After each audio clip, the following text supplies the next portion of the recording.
Hi friends, welcome back to Telugu useful info channel. ఈ వీడియోలో మార్చి 11, 2025కు సంబంధించిన డైలీ కరెంట్ అఫైర్స్లో భాగంగా వార్తల్లో నిలిచిన ప్రాముఖ్యమైన అంశాలను చూద్దాం. అయితే ఈ వీడియోలో హెడ్లైన్స్ చూసినట్లయితే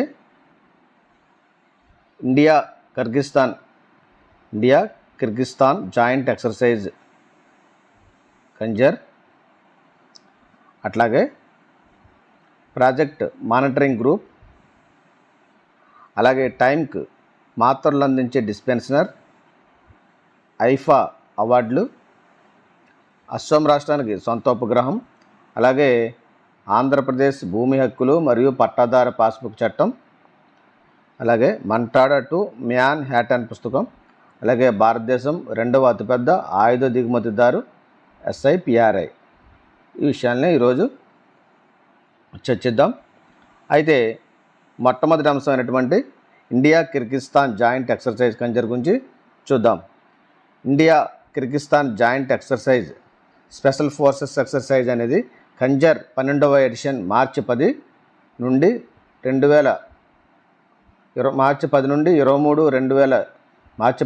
23 వరకు కిర్గిస్తాన్లో జరుగుతుంది. ఈ ఎక్సర్సైజ్ అనేది India Kyrgyzstan joint special forces exercise అనేది కంజర్ 12వ ఎడిషన్. దీన్ని కంజర్ 12వ ఎడిషన్ అని అంటారు. అదే ఇది ఎప్పటి నుంచి జరుగుతుందంటే మార్చి 10 నుండి 23 వరకు కిర్గిస్తాన్లో జరుగుతుంది. ఈ ఎక్సర్సైజ్లో 20 మంది సిబ్బందితో కూడిన ఇండియన్ ఆర్మీ ఫోర్సెస్ నుండి పారాచూట్ రెజిమెంట్ స్పెషల్ ఫోర్సెస్, అలాగే 20 మంది సిబ్బందితో కూడిన కిర్గిస్తాన్ నుంచి స్కార్పియన్ బ్రిగేడ్ స్పెషల్ ఫోర్సెస్ కలిసి ప్రాతినిధ్యం వహిస్తాయి. ఇందులో ఇద్దరు కిర్గిస్తాన్ అండ్ భారత్.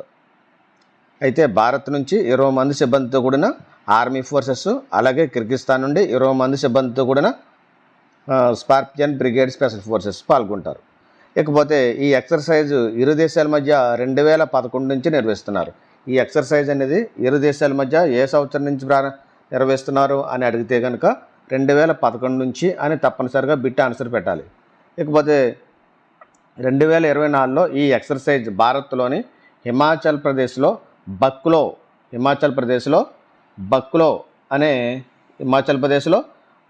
అనే ప్రాంతంలో స్పెషల్ ట్రైనింగ్ స్కూల్లో జరిగింది. 2024 సంవత్సరం అంటే గత సంవత్సరంలో ఈ ఎక్సర్సైజ్ భారత్లోని హిమాచల్ ప్రదేశ్లో బక్కులో ప్రాంతంలో స్పెషల్ ట్రైనింగ్ స్కూల్లో జరిగింది.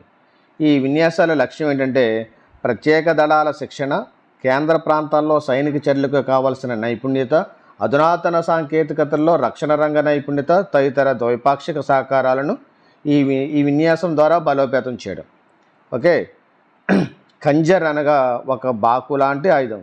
కంజర్ అనగా ఏంటి అని అడుగుతాడు. కంజర్ అనగా ఏంటి అని అడిగితే అర్థం ఏంటంటే ఒక బాకు లాంటి ఆయుధం. కంజర్ అనగా ఒక బాకు లాంటి ఆయుధం. ఇకపోతే రెండో అంశాన్ని చూసినట్లయితే టైంకు ట్యాబ్లెట్స్ అందించే డిస్పెన్సర్. టైంకు మాత్రలు అందించే డిస్పెన్సర్. వైద్యులు నిర్దేశించిన మాత్రలను రోగులకు సమయానుకూలంగా అందించేందుకు ఇంటర్నెట్ ఆఫ్ థింగ్స్ IoT ఆధారిత పిల్ డిస్పెన్సర్ను పూణేలోని MIT వరల్డ్ పీస్ యూనివర్సిటీ పరిశోధకులు రూపొందించారు. ఎవరు రూపొందించారంటే పూణేలోని MIT వరల్డ్ పీస్ యూనివర్సిటీ. పూణేలోని MIT వరల్డ్ పీస్ యూనివర్సిటీ పరిశోధకులు రూపొందించారు. MIT వరల్డ్ పీస్ యూనివర్సిటీ ఎక్కడ ఉందంటే పూణేలో ఉంది. అయితే ఈ సాధనం ఆటోమేటిక్ పద్ధతిలో పనిచేస్తుంది. దీన్ని దూరం నుంచి కూడా రిమోట్ ద్వారా నియంత్రించవచ్చు. సంక్లిష్టమైన డోసింగ్ షెడ్యూల్ ఉన్న వారికి ఇది సహాయపడుతుందని పరిశోధకులు తెలిపారు. అయితే దీన్ని IoTతో అనుసంధానించడం వల్ల సంరక్షకులు, ఆరోగ్య పరిరక్షణ నిపుణులు ఎప్పటికప్పుడు వాస్తవ పరిస్థితిని తెలుసుకోవచ్చని కూడా పేర్కొన్నారు. దీనివల్ల రోగి సంరక్షణ మెరుగుపడుతుందని తెలిపారు. ఇకపోతే మూడో అంశాన్ని చూసినట్లయితే అస్సాం రాష్ట్రానికి సొంత ఉపగ్రహం. అస్సాం రాష్ట్రం సొంతంగా ఉపగ్రహాన్ని ఏర్పాటు చేసుకోవాలని నిర్ణయించింది. ఇటీవల ఏ రాష్ట్రం సొంతంగా ఉపగ్రహాన్ని ఏర్పాటు చేసుకోవాలని నిర్ణయించుకుంది అని అడిగితే కనుక తప్పనిసరిగా మనం అస్సాం రాష్ట్రం అనేది మార్క్ చేయాలి. సరిహద్దులపై నిఘాతో పాటు సామాజిక ఆర్థిక అవసరాలకు సమాచారాన్ని సేకరించడం కోసం ఈ ఉపగ్రహాన్ని ఏర్పాటు చేయాలని నిర్ణయించినట్లు రాష్ట్ర ప్రభుత్వం ప్రకటించింది. అయితే ఇస్రోకు చెందిన Indian National Space Promotion and Authorisation Centre IN space భారత ప్రభుత్వం సహకారంతో సొంత ఉపగ్రహాన్ని ఏర్పాటు చేసుకుంటున్నట్లు అస్సోం రాష్ట్ర మంత్రి అజంతా నియోగ్ తెలిపారు. తెలిపారు. అయితే దేశంలోనే సొంత ఉపగ్రహం కలిగిన తొలి రాష్ట్రంగా అసోం నిలవనుందని అసోం ముఖ్యమంత్రి హేమంత్ బిశ్వశర్మ తెలిపారు. దేశంలోనే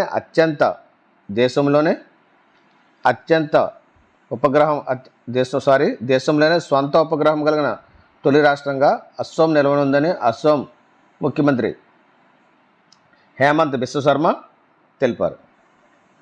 ఇకపోతే నెక్స్ట్ ఐటమ్ మంటాడు మ్యాన్ హ్యాటన్ పుస్తకం, మంటాడు మ్యాన్ హ్యాటన్ బుక్. అయితే డాక్టర్ నోరి దత్తాత్రేయుడు రచించిన మంటాడు మ్యాన్ హ్యాటన్ పుస్తకాన్ని మార్చి 10, 2025న విజయవాడలో ఆంధ్రప్రదేశ్ ముఖ్యమంత్రి చంద్రబాబు నాయుడు గారు ఆవిష్కరించారు. మంటాడు మ్యాన్ హ్యాటన్ పుస్తకం అనేది ఎవరు రచించారు అని అడిగితే కనుక డాక్టర్ నోరి దత్తాత్రేయుడు రచించాడు. ఈ పుస్తకాన్ని మార్చి 10, 2025న విజయవాడలో ఆంధ్రప్రదేశ్ ముఖ్యమంత్రి అయినటువంటి శ్రీ నారా చంద్రబాబు నాయుడు గారు ఆవిష్కరించారు. ఇకపోతే తర్వాత అంశం Project Monitoring Group, PMG Project Monitoring Group ఆర్థికాభివృద్ధి, పరిశ్రమలు మరియు అంతర్జాతీయ వాణిజ్య ప్రోత్సాహక శాఖ, సాధారణ పరిపాలన శాఖ మరియు ఆంధ్రప్రదేశ్ ఆర్థికాభివృద్ధి బోర్డు ఆధ్వర్యంలో మార్చి 10, 2025 కార్యాలయాలకు సంబంధిత శాఖల నోడల్ అధికారులకు శిక్షణ సమావేశం నిర్వహించారు. అయితే ఈ సమావేశంలో ముఖేష్ కుమార్ మీనా మాట్లాడుతూ PMG Project Monitoring group portal అనేది ప్రాజెక్టుల సంబంధిత సవాళ్లను పరిష్కరించడానికి మరియు అనుమతులను వేగంగా చేయడానికి సింగిల్ విండో వ్యవస్థగా పనిచేస్తుందని వివరించారు. అయితే ఈ శిక్షణా కార్యక్రమం ద్వారా అధికారులను ప్రాజెక్టు నిర్వహణ, అనుమతులు మరియు సంబంధిత సాంకేతిక నైపుణ్యాలను అందించడమే లక్ష్యం. ఈ ప్రాజెక్ట్ మానిటరింగ్ గ్రూప్ యొక్క లక్ష్యం ఏంటంటే ప్రాజెక్టు నిర్వహణ, అనుమతులు మరియు సంబంధిత సాంకేతిక నైపుణ్యాలను శిక్షణ అందించడం. నెక్స్ట్ ప్రాజెక్టులకు అనుమతులను సింగిల్ విండో వ్యవస్థగా ఇవ్వడానికి ఈ PMG గ్రూప్ అనేది వర్క్ చేస్తుందని తెలియజేయడం జరిగింది. అయితే తర్వాత అంశం ఐఫా అవార్డులు 2025 25వ ఇంటర్నేషనల్ ఇండియన్ ఫిల్మ్ ఫెస్టివల్ వేడుకలు జైపూర్లోని జైపూర్ ఎగ్జిబిషన్ అండ్ కన్వెన్షన్ సెంటర్లో మార్చి 8 to 9, 2025 వరకు నిర్వహించబడ్డాయి. ఎక్కడ నిర్వహించబడ్డాయి అంటే జైపూర్లోని Jaipur Exhibition and Convention Centre. 2025 IIFA అవార్డులు 25వ ఇంటర్నేషనల్ ఇండియన్ ఫిల్మ్ ఫెస్టివల్ వేడుకలు జైపూర్లోను జైపూర్ ఎగ్జిబిషన్ అండ్ కన్వెన్షన్ సెంటర్లో నిర్వహించబడ్డాయి. ఇవి ఎన్నో ఇంటర్నేషనల్ అవార్డ్స్ అంటే 25వ ఇంటర్నేషనల్ అవార్డ్స్ 2025లో జరిగాయి. లప్తా లేడీస్ చిత్రం ఉత్తమ చిత్రంగా, ఉత్తమ దర్శకత్వంతో సహా మొత్తం 10 విభాగాల్లో అవార్డులు గెలుచుకుంది. ఏ చిత్రం అంటే లప్తా లేడీస్ అను చిత్రం ఉత్తమ చిత్రంగా, ఉత్తమ దర్శకత్వంతో సహా మొత్తం 10 విభాగాల్లో అవార్డులు గెలుచుకుంది. ఉత్తమ చిత్రం ఏంటంటే లప్తా లేడీస్. ఉత్తమ చిత్రం ఏంటంటే లప్తా లేడీస్. ఉత్తమ చిత్రం లప్తా లేడీస్. ఉత్తమ దర్శకుడు కిరణ్ రావు, ఉత్తమ నటుడు కార్తీక్ ఆర్యన్, ఉత్తమ నటి నితాన్షి గోయల్, ఉత్తమ సహాయ నటుడు రవికిషన్, ఉత్తమ సహాయ నటి జౌంకీ బోడివాలా, ఉత్తమ దర్శకత్వ తొలి చిత్రం కునాల్ ఖేము, ఉత్తమ దర్శకత్వ తొలి చిత్రం Kunal Khemu. Star debut of the year పురుషుల్లో భాగాన్ని చూసినట్లయితే Lakshya Lalwani. Star debut of the year మహిళల్లో చూసినట్లయితే ప్రతిభా రంతా.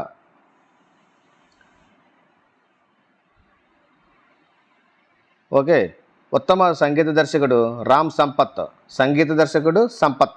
ఉత్తమ సంగీత దర్శకుడు రామ్ సంపత్. ఉత్తమ గేయ రచయిత ప్రశాంత్ పాండే సజ్నీ.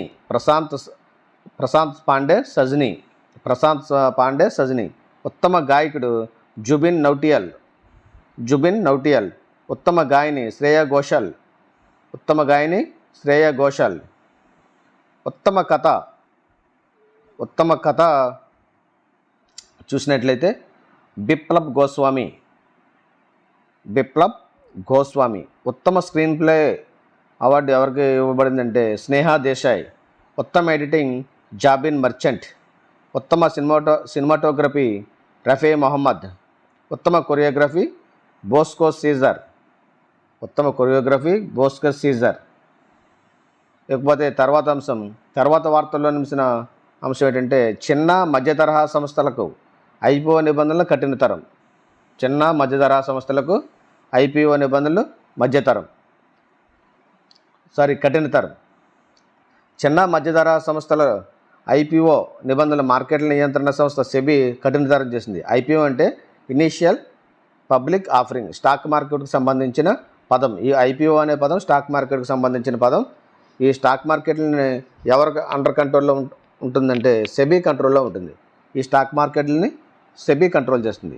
సెబీ నోటిఫై చేసిన నిబంధనలు ఏంటంటే ఎస్ఎంఈ విభాగంలో ఒక కంపెనీ ఐపీఓకి రావాలంటే గత 3 ఆర్థిక సంవత్సరాల్లో 2 ఏళ్ల పాటు కనీసం ₹1 కోటి నిర్వహణ లాభాన్ని పొంది ఉండాలి. ఎస్ఎంఈ విభాగంలో ఒక కంపెనీ ఐపీఓకి రావాలంటే, ఇనిషియల్ పబ్లిక్ ఆఫర్కి రావాలంటే గత 3 ఆర్థిక సంవత్సరాల్లో 2 ఏళ్ల పాటు కనీసం ₹1 కోటి నిర్వహణ లాభాన్ని పొంది ఉండాలి. ఐపీఓ పరిమాణంలో ఆఫర్ ఫర్ సేల్ ద్వారా 20% కంటే ఎక్కువ వాటా విక్రయించకూడదు. ప్రస్తుత వాటాల నుంచి 50% కంటే ఎక్కువ వాటాను షేర్ హోల్డర్లు విక్రయించడానికి కుదరదు. అలాగే ప్రమోటర్ కనీస కంట్రిబ్యూషన్ను మించి అదనంగా ఉన్న షేర్ హోల్డింగ్కు లాక్-ఇన్ కాల వ్యవధి ఉంటుంది. అదనంగా ఉన్న వాటాల్లో 50% ఏడాది తర్వాత, మిగతా 50% వాటాను ఆ తర్వాత 2 ఏళ్లలో విక్రయించవచ్చు. అలాగే సంస్థాగతేతర మదుపరులకు షేర్ల కేటాయింపునకు సంబంధించి మెయిన్ బోర్డు ఐపీఓ నిబంధనలే వీటికి వర్తిస్తాయి. ఇకపోతే తర్వాత ఎస్ఎంఈ ఐపీఓలకు కనీస దరఖాస్తు పరిమాణాన్ని 2 లాట్లకు పెంచారు. ఎస్ఎంఈ ఐపీఓల్లో సాధారణ కార్పొరేట్ అవసరాలకు కేటాయించాల్సిన మొత్తం ఇష్యూ పరిమాణంలో 15% లేదా 10 కోట్లు చేశారు. ప్రమోటర్ గ్రూపులు, సంబంధిత పార్టీలు ప్రత్యక్షంగా లేదా పరోక్షంగా తీసుకున్న రుణాలకు ఐపీఓ ద్వారా సమీకరించిన నిధులను వినియోగించడానికి కుదరదు. ఎస్ఎంఈ ఐపీఓలకు సంబంధించిన ముసాయిదా పత్రాలను 21 రోజుల పాటు ప్రజలకు అందుబాటులో ఉంచాలి, పత్రికల్లో ప్రచురించాలి. అలాగే ముసాయిదా పత్రాలను సులభంగా పొందేలా క్యూఆర్ కోడ్ను ముద్రించాలి. ఇక తర్వాత వార్తల్లో నిలిచిన అంశం ఏంటంటే భారతదేశం రెండవ అతిపెద్ద ఆయుధ దిగుమతిదారు.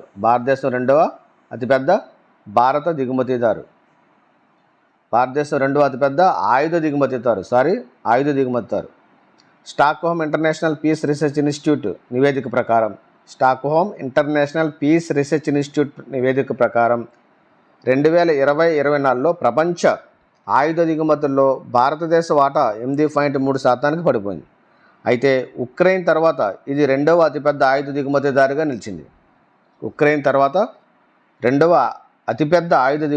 నిలిచింది. ఆయుధ వాణిజ్యంపై నివేదిక యొక్క ముఖ్య ఫలితాలు చూసినట్లయితే భారతదేశం 2015-19తో పోలిస్తే ఆయుధ దిగుమతులు ప్రస్తుతం 9.3% తగ్గాయి. అలాగే రష్యా భారతదేశానికి ముఖ్య సరఫరాదారుగా కొనసాగుతుంది. అయితే దాని వాటా 72% నుండి 36%కి పడిపోయింది. రెండవ అతిపెద్ద సరఫరాదారుగా ఫ్రాన్స్ ఉద్భవించింది. భారతదేశ పొరుగు దేశాలైన పాకిస్తాన్ ఆయుధ దిగుమతులు 61% పెరిగాయి. అలాగే పాకిస్తాన్ మొత్తం ఆయుధ దిగుమతుల్లో చైనా 81% సరఫరా చేసింది. 1990-94 తర్వాత తొలిసారిగా చైనా తన ఆయుధ దిగుమతులు 64% తగ్గడంతో టాప్ 10 ఆయుధ దిగుమతిదారుల పట్టిక నుండి వైదొలిగింది. ఆయుధ దిగుమతులను తగ్గించడానికి భారతదేశం తీసుకుంటున్న చర్యలు ఏమిటంటే భారతీయ తయారీదారులను ప్రోత్సహించడానికి జాయింట్ యాక్షన్ పోర్టల్ ద్వారా భారతీయులకే అవకాశాలను ఇస్తుంది. యుఎస్, ఫ్రాన్స్ మరియు ఆర్మేనియా దేశాలు 2023-24లో భారతదేశ రక్షణ ఎగుమతులు జరిగిన 3 దేశాలు ఏంటంటే యుఎస్, ఫ్రాన్స్ మరియు ఆర్మేనియా దేశాలు. ప్రైవేట్ రంగం మరియు ప్రత్యక్ష పెట్టుబడుల భాగస్వామి ఆటోమేటిక్ మార్గం ద్వారా 74% విదేశీ ప్రత్యక్ష పెట్టుబడులు మరియు రక్షణ తయారీలో ప్రభుత్వ మార్గం ద్వారా 100% పెట్టుబడులను ఆకర్షిస్తుంది. భారతదేశం యొక్క మొత్తం రక్షణ ఉత్పత్తిలో 21% ఇప్పుడు ప్రైవేట్ రంగం నుండి వస్తున్నాయి.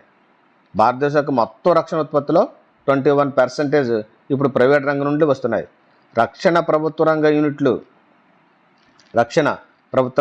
అంటే భారతదేశంలో Hindustan aeronautics limited hall HAL అంటారు దీన్ని, అలాగే భారత ఎలక్ట్రానిక్స్ లిమిటెడ్ బెల్ మరియు మస్గాండాక్ షిప్ బిల్డర్స్తో సహా 16 డిపిఎస్సీలు ఉన్నాయి. అయితే డిపిఎస్సీల నేతృత్వంలోని ప్రధాన స్వదేశీకరణ ప్రాజెక్టులో ఐఎన్ఎస్ విక్రాంత్, ఈ ఐఎన్ఎస్ విక్రాంత్ అనేది భారతదేశం యొక్క మొట్టమొదటి స్వదేశీ విమాన వాహక నౌక. ఐఎన్ఎస్ విక్రాంత్ అనేది మొట్టమొదటి స్వదేశీ విమాన వాహక నౌక. అలాగే ఎల్సిఏ తేజస్ అభివృద్ధి చేసిన అధునాతన యుద్ధ విమానం. ఈ ఎల్సిఏ తేజస్ అనేది హెచ్ఏఎల్ హాల్ అభివృద్ధి చేసిన అధునాతన యుద్ధ విమానం ఉన్నాయి. ఇకపోతే తర్వాత అంశం ఆంధ్రప్రదేశ్ సంబంధించిన అంశం. ఆంధ్రప్రదేశ్ భూమి హక్కులు మరియు పట్టాదార పాస్బుక్ చట్టం. ఆంధ్రప్రదేశ్ భూమి హక్కులు మరియు పట్టాదార పాస్బుక్ చట్టం. రాష్ట్ర ప్రభుత్వం 1991 ఆంధ్రప్రదేశ్ భూమి హక్కులు మరియు పట్టాదార పాస్బుక్ చట్టాన్ని సవరణ చేయాలని సూచిస్తుంది. అయితే 2022లో వైఎస్ఆర్ కాంగ్రెస్ ప్రభుత్వం చేసిన సవరణ ప్రకారం హక్కుల రికార్డులో ఏదైనా ఫిర్యాదులను పరిష్కరించేందుకు జిల్లా రెవెన్యూ అధికారిని అప్పీల్ అధికారిగా నియమించారు. అయితే గతంలో చేసిన ఈ సవరణ ఆశించిన ఫలితాలను ఇవ్వడం లేదు. సమస్యలను పరిష్కరించి సమస్యలకు తగ్గించడానికి అప్పీల్ అధికారిగా ఉప కలెక్టర్ లేదా రెవెన్యూ డివిజనల్ అధికారిని నియమించే పాత నిబంధనలను మళ్లీ అమలు చేయనున్నట్లు ప్రత్యేక ప్రధాన కార్యదర్శి రెవెన్యూ శాఖ ఆర్పి సిసోడియా పేర్కొన్నారు. ఇక తర్వాత వార్తలో నిలిచిన అంశం ఏంటంటే కిసాన్ క్రెడిట్ కార్డ్. ఈ కిసాన్ క్రెడిట్ కార్డ్ అనేది వ్యవసాయ రంగంలో ఒత్తిడికి సంకేతంగా ప్రాంతీయ గ్రామీణ బ్యాంకులు మినహా షెడ్యూల్డ్ వాణిజ్య బ్యాంకుల్లో మొండి రుణాలు 42% పెరిగాయి. Kisan credit card. ఈ కిసాన్ క్రెడిట్ కార్డ్ యొక్క పరిచయం ఏంటంటే రైతులకు వారి ఖమతాల ఆధారంగా రుణాలను మంజూరు చేయడానికి కిసాన్ క్రెడిట్ కార్డ్ పథకాన్ని 1995లో ప్రవేశపెట్టారు. తద్వారా రైతులు విత్తనాలు, ఎరువులు, పురుగుల మందులు మొదలైన వ్యవసాయ ఇన్పుట్లను సులభంగా కొనుగోలు చేయడానికి మరియు వారి ఉత్పత్తి అవసరాలకు నగదు తీసుకోవడానికి కిసాన్ క్రెడిట్ కార్డులను ఉపయోగించవచ్చు. అలాగే అనుబంధ మరియు వ్యవసాయేతర కార్యకలాపాల కోసం రైతుల పెట్టుబడి రుణ అవసరాలను తీర్చడానికి ఈ పథకాన్ని 2004లో విస్తరించారు. 2018-19 బడ్జెట్లో ప్రభుత్వం వ్యాపార మూలధన అవసరాలను తీర్చడానికి మత్స్యకార మరియు పశుసంవర్ధక రైతులకు కిసాన్ క్రెడిట్ కార్డు సౌకర్యాన్ని విస్తరించింది. మత్స్యకార మరియు పశుసంవర్ధక రైతులకు కిసాన్ క్రెడిట్ కార్డు సౌకర్యాన్ని ఏ సంవత్సరం నుంచి విస్తరించబడిందంటే 2018-19 నుంచి. అయితే అమలు ఎప్పటి నుంచి వచ్చిందంటే కిసాన్ క్రెడిట్ కార్డు పథకాన్ని వాణిజ్య బ్యాంకులు, ఆర్ఆర్బీలు, చిన్న ఆర్థిక బ్యాంకులు మరియు సహకార సంస్థలు అమలు చేయాలి.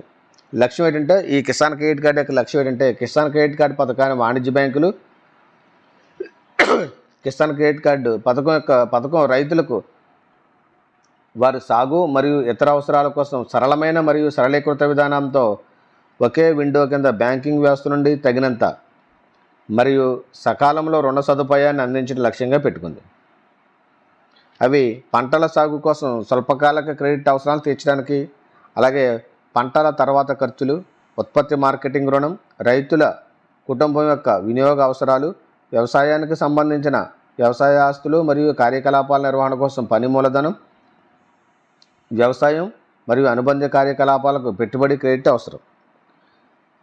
అర్హులు ఎవరంటే రైతులు, యజమాని సాగుదారులు అయిన వ్యక్తిగత ఉమ్మడి రుణగ్రహీతలు, అలాగే కౌలు రైతులు, మౌఖిక లీజుదారులు మరియు వాటా పంటదారులు, రైతుల స్వయం సహాయక బృందం ఎస్హెచ్జీలు లేదా ఉమ్మడి బాధ్యత సమూహాలు. ఈ కిసాన్ రిన్ పోర్టల్ రైతులకు కిసాన్ క్రెడిట్ కార్డు కింద రాయితీ పొందడానికి సహాయపడుతుంది. ఇది వివిధ ప్రభుత్వ విభాగాల సహకారంతో అభివృద్ధి చేయబడింది. అయితే ఇది రైతుల సమాచారాన్ని, రుణ పంపిణీ ప్రత్యేకతలు, వడ్డీ రాయితీ, అందుబాటు మరియు పథకం వినియోగ పురోగతి గురించి తెలుసుకునే వీలు కలిగిస్తుంది. ఇది సమర్థవంతంగా వ్యవసాయ రుణం పొందడం కోసం బ్యాంకులతో సమన్వయాన్ని కలిగి ఉంటుంది. ఓకే ఫ్రెండ్స్, ఈ యొక్క కరెంట్ అఫైర్స్ అనేవి డిఎస్సికి, అలాగే ఏపీ హైకోర్టుకి, గ్రూప్ 2కి, పీసీ పోలీస్ కానిస్టేబుల్కి, అలాగే వివిధ కాంపిటేటివ్ ఎగ్జామ్స్కి ఎంతో ఉపయోగపడతాయి. కంటెంట్ నచ్చితే సబ్స్క్రైబ్ చేయండి. Thank you friends, thank you all.